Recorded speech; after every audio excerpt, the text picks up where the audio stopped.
If you've ever found yourself struggling with procrastination, you know that feeling when exams are around the corner, but you just can't seem to get started?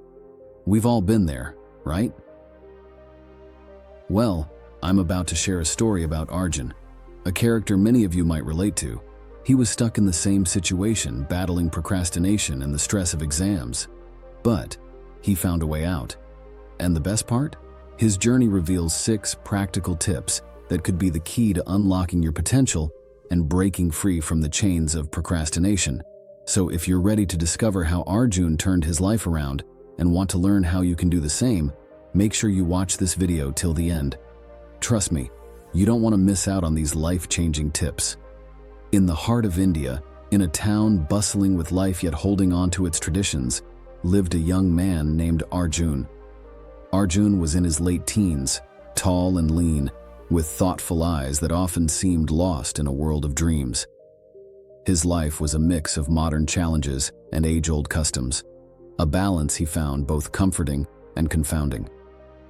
Arjun's family was typical in many ways, with parents working hard to provide for their children and a younger sister who adored her older brother. Arjun's father ran a small shop in the market, and his mother was a teacher at a local school.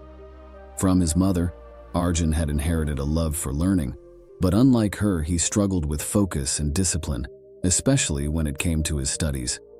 As Arjun progressed through school, his tendency to procrastinate became more pronounced. He was intelligent and understood his lessons quickly, but he would often wait until the last minute to study for exams, leading to unnecessary stress and average grades. His parents worried about his future, but their advice and concerns seemed to have little effect. It was during his high school years that Arjun met Mr. Sharma, an old teacher known for his wisdom and unconventional teaching methods. Mr. Sharma taught history, a subject that Arjun found fascinating, but struggled to study systematically. The teacher noticed Arjun's potential and also his habit of procrastination. He saw in Arjun a reflection of many young people today, caught in the whirlwind of technology and distractions. One day, after a particularly disorganized class presentation by Arjun, Mr. Sharma called him aside. "Arjun, you have a bright mind," he said, "but your lack of planning is holding you back. Would you allow me to help you?" Arjun, feeling a mix of embarrassment and gratitude, nodded. That conversation marked the beginning of a transformative journey for Arjun, under the guidance of Mr. Sharma. Mr. Sharma began by visiting Arjun's home to understand his environment. He observed Arjun's lifestyle, which was much like any other teenagers today, filled with gadgets, social media, and a constant buzz of activity. He also noticed the loving yet anxious glances of Arjun's parents, who were desperate to see their son succeed. Then, as exams approached, Mr. Sharma introduced Arjun to the 6 tips that would change his approach to studying and managing time. These tips were simple yet profound, tailored to fit into the life of a modern young man like Arjun.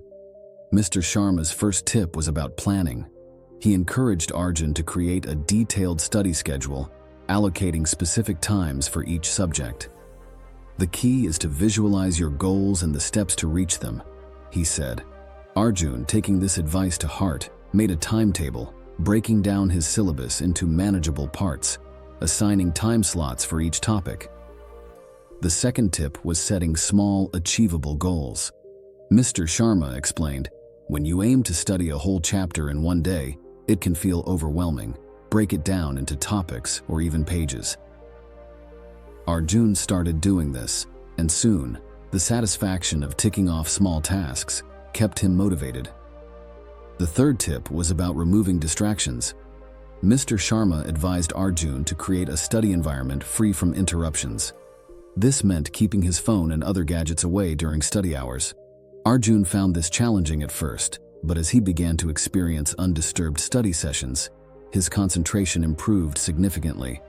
Then came the fourth tip, taking regular breaks. Mr. Sharma emphasized the importance of not overworking the mind. "Take short breaks to refresh yourself," he said. Arjun began to follow the Pomodoro technique, studying for 25 minutes and then taking a 5-minute break, which helped him maintain his focus without feeling burnt out. The fifth tip was about rewarding oneself. Mr. Sharma knew the power of positive reinforcement. He told Arjun to treat himself after achieving his daily goals. This could be anything from his favorite snack to a short time on social media or playing his favorite game. These rewards helped Arjun stay on track and look forward to his study sessions. Lastly, the sixth tip was to stay positive. Mr. Sharma encouraged Arjun to maintain a positive attitude towards studying and exams. Believe in your abilities and the effort you're putting in, he advised. Arjun started practicing positive affirmations and visualization, imagining himself succeeding in his exams. As Arjun implemented these tips, his approach to studying transformed. He began to feel more in control and less overwhelmed. His parents noticed the change in his habits and were visibly relieved and proud. But the story doesn't end here. Arjun's journey wasn't just about overcoming procrastination, it was also about personal growth. He learned to balance his life, giving time to his studies, family, and hobbies. He realized that the key to success wasn't just hard work, but smart work. A few weeks later, the exams arrived. Arjun felt a sense of calm he had never experienced before. He remembered Mr. Sharma's wise words and faced each paper with confidence. When the results came out, Arjun had scored higher than he ever had. He had not only overcome procrastination, but also discovered his potential. Arjun's success in exams was a triumph, but the more significant victory was the lessons he learned. Mr. Sharma's guidance had helped him, but it was Arjun's willingness to change and adapt that made all the difference. He thanked Mr. Sharma, who smiled and said, "You did the work, Arjun. You should be proud."